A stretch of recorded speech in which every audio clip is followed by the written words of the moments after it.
is your business running on autopilot? Today, we're going to talk about amazing ways that you can use automations to get rid of a lot of the repetitive tasks in your business so that you can really focus on growth. So today we have an amazing guest. Her name is Jenny Knowland, and she is the CEO of Dunzo, which is an automations company. And she has been in the home service space for about 6 years now. She's also known as the automations queen. And so I am so excited to invite Jenny to the show.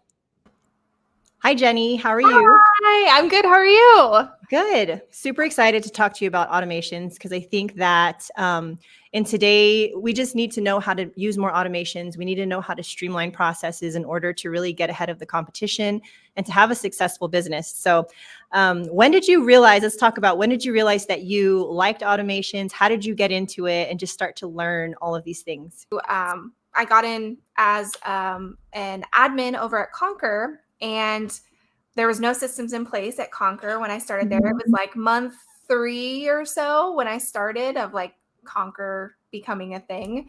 And there was no CRM, nothing. And it was just me and Brandon at the time before he hired on other people. And we needed to find ways to like maximize my time.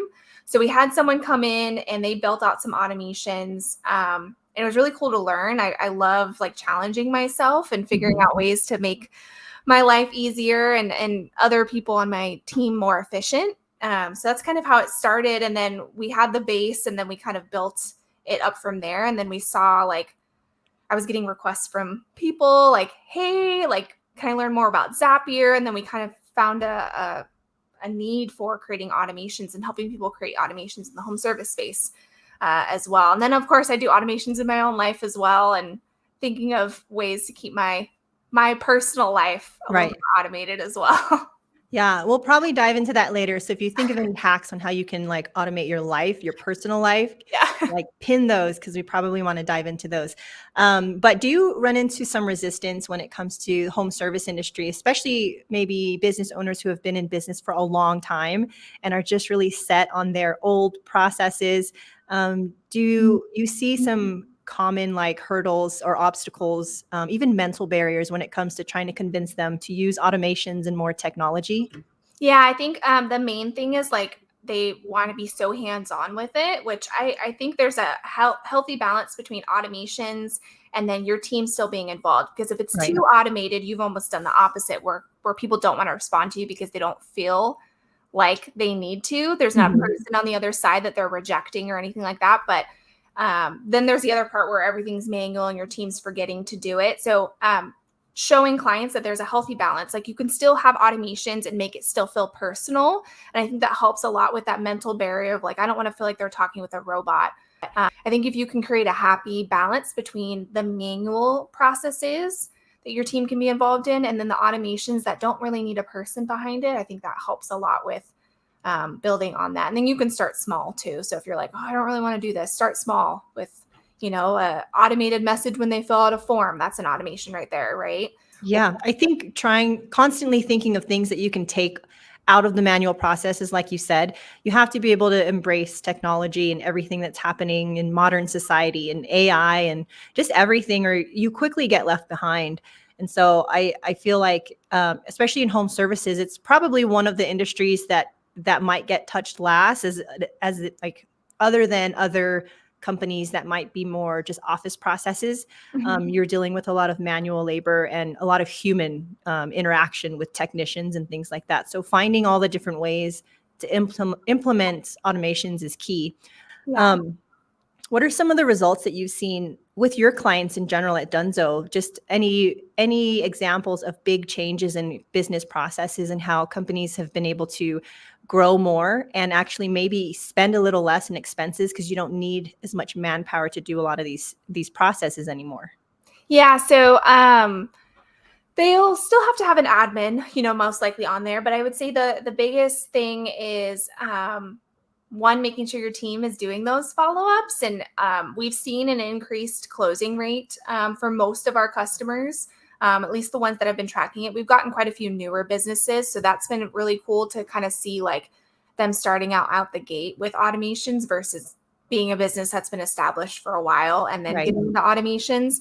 So that's been kind of cool. And it helps with those smaller businesses as well when they it is just them and maybe their wife or one other person, and they can't focus on the sales, and being able to see those companies close without having to, maybe they didn't close right on the spot and then they close later on. They weren't really involved in that process. The automations did it for them. So that was really cool to see.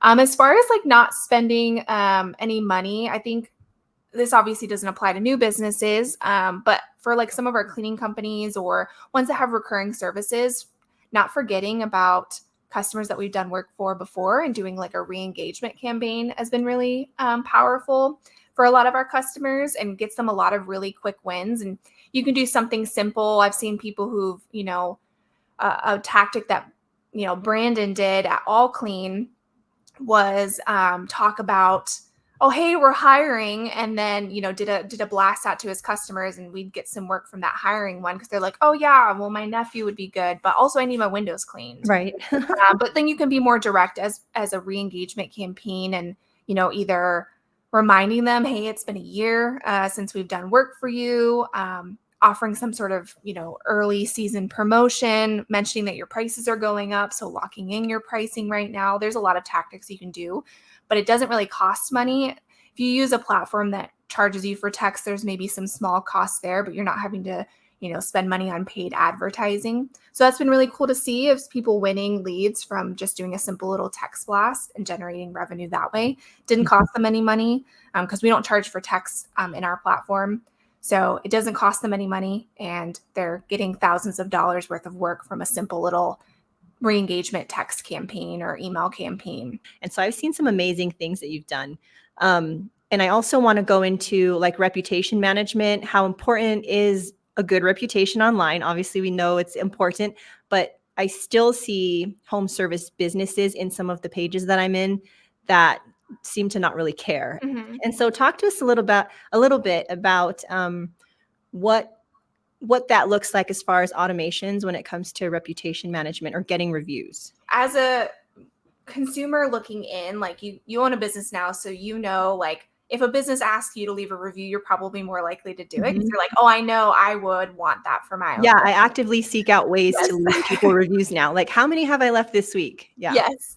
But I think, not being afraid to ask is really important, because if they loved your service, I don't think anyone would say no to that, especially positioning it from like, hey, we're a small family owned business. It actually helps us a lot if you just go in and leave a review. So if you're responding to all the good and the bad ones, you don't look defensive. So making sure to always respond to your reviews, no matter what, even if it's just like, thank you so much, whoever they are. It can just be something simple from there. But also, allowing people to leave reviews in other areas. So being able to send them links for not only Google, but maybe Facebook, Yelp, if there's other places, because you have to have a Google account to leave a Google review. So if you have some older people who don't have Google accounts, they have Yahoo or Hotmail or, these other ones that they've had for years, they are not willing to get a Google account. And I've seen that message a couple of times, like, oh, you guys were great, but I don't have a Google account. So giving them other options for Facebook or Yelp to leave a review is also really important. But we ask 3 times for a review. We don't do any more or any less. And we allow some gaps in between. So we're not doing back to back. It's usually like a day or 2 in between each ask. Right. Yeah. And I think because I had Michelle here at Jill's office help me with some of my automations, because I do use High Level also, and she had built in like ChatGPT to respond to all of our reviews. Not all of them, because if they were, I think if we had anything like 4 and below or something, it wouldn't reply. Yeah, but it does reply to almost all of them. I think sometimes clients or customers might be leaving a review under a different profile. And so it seems to not reply to all of them. So I'll go in and reply, but we make sure to reply to every single one, like you said, even if they just leave stars and no words, like just thanking them. Yeah. Because when I look at reviews, I do tend to look at the first couple that pop up, and then I always hit lowest to highest just to see what people are saying, but mostly to see how the business owner's responding to those, if they're responding at all. And I actually like more when it's very short, just we apologize that you didn't receive, the service that you were hoping for. Thank you for the feedback. And that's what I like the most. I don't like getting into the defensiveness. Does definitely turn me off into working with a company. And so I think if you're growing and you're doing really well, getting tons of clients and doing tons of sales, you're going to get some reviews that are not 5 stars. And so I think that's just natural, but to watch for like patterns of it happening consistently where it starts to just really ruin everything, that's what you need to look out for. And then one last thing I wanted to talk about too was because I work primarily in the hiring space and in HR, I would love to hear kind of your ideas on how to use automations for hiring, especially for a home service company. Like we always talk about in home services, I have a residential cleaning company, and you want to keep a really good pool of candidates constantly flowing in rather than waiting till somebody leaves last minute and then you're scrambling and have to cancel a bunch of jobs. And so what have you seen, or what can you recommend as far as like automations for that? Yeah. So the first one, and I use this in my own business as well, because we hire a lot of VAs, as I'm sure a lot of home service companies do, or they, maybe they don't hire as many as we do, but they hire some VAs. I create automations, and in my interview, like before they even get to the interview, I mean, in my application process, I create like non-negotiable questions. So like if they answer questions a certain way, I automatically know to reject them. And I have an automation in place that like sends them to the rejection phase right away. And I usually wait like an hour.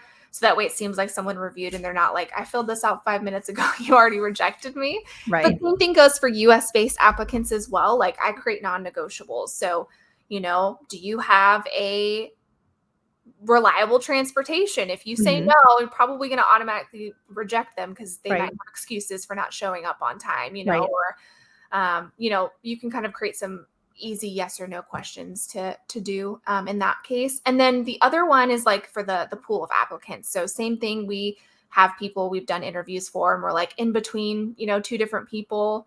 And we hire one, and then the other one doesn't, that one doesn't work out. So we're ready to hire on the other one.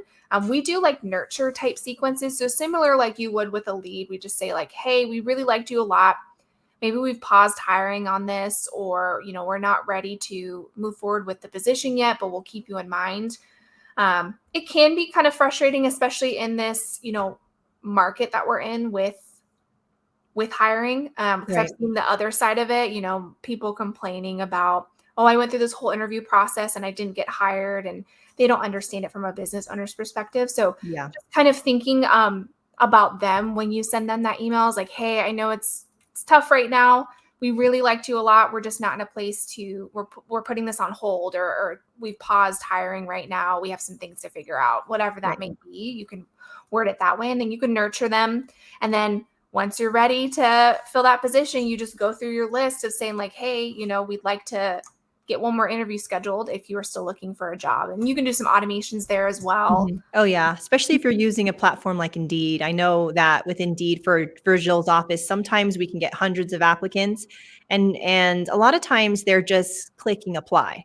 They get a notification that there's a new job posting. And so even with my cleaning company, I've realized that as well. And so we have built in some automations to automatically reject. Like if they can't travel 100% of the time, it will automatically reject them because they do have to travel for all of their jobs 100% of the time. So, So one thing that I recently discovered that was really exciting that I'm like, I don't know how I missed this, is Indeed does also have native automations built in. I don't know if you know that. We started using them like a couple weeks ago. Yeah. So you can even like, if you have in your job description, like I do, where it's like, okay, to complete this application, you need to fill out this form. Well, they're probably not reading that.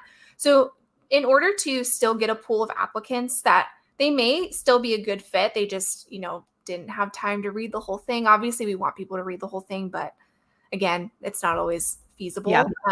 So we have an automated email that goes out as well that says like, hey, in case you missed it, to complete your application, fill out this form. And that does get some more people in there. Right. Because if we think about the hiring funnel, right, we want to get as many people at the top of the funnel as possible, and then we can weed them out, from there.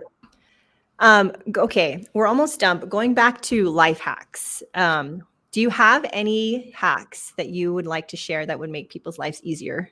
Yeah. So on iPhone, I recently shared this. iPhone has a like automations tool that's kind of hidden. It's in shortcuts. And I'm sure Android probably has the same thing, but I only have an iPhone. And this is just one example, yeah, I have a couple that I've done, but like we have to give our dogs medication certain times of the month. So like I have an automated text that goes out that reminds us, because the reminders for me, just how my brain works is I see the reminder and I go, okay, I'll do that later. And then a week goes by and I forgot to do it because it's gone. So I do like automated text reminders that are in there. You can do like, there's another cool one. Like if you save people's birthdays in your phone, you could do like an automated birthday text. I mean, there's like so many little things that you can do just to stay like on top of that. The millions of things you have to do every single day. I don't know what happened in my life and how I got to the point where I have like at any point 20 unread messages, like text messages. I don't know how that worked, but like I'll leave them. That's my process. I'll leave them unread until I can handle them. So that's what I do. Yeah. So I'm like, okay, it's unread. I'll handle it once it's done. I do the same thing for my business as well. Like I'll read the email and I'm like, okay, I'm gonna mark it unread. Yeah. So that's just like a little like life automation that I've done. That's awesome. I didn't even know that iPhone had that. So I'm going to have to look it up, because I definitely will look at text messages probably more than anything else that I look at right now. It's like the first thing I check. All right. Well, thank you so much for being on our podcast again. We're so excited to see you again in the future too. And yeah. Oh, thanks for having me. Thanks, Jenny. Bye, everyone. So if you're interested in learning more about Jenny and about Dunzo, you can visit their website at godunzo.com and fill out their contact form. And you can also visit them on YouTube. She has some amazing video tutorials on how she set up some of those amazing automations. And so if you'd like to see more of this content, make sure to like and subscribe to this channel, hit the bell for notifications, and we'll see you next time.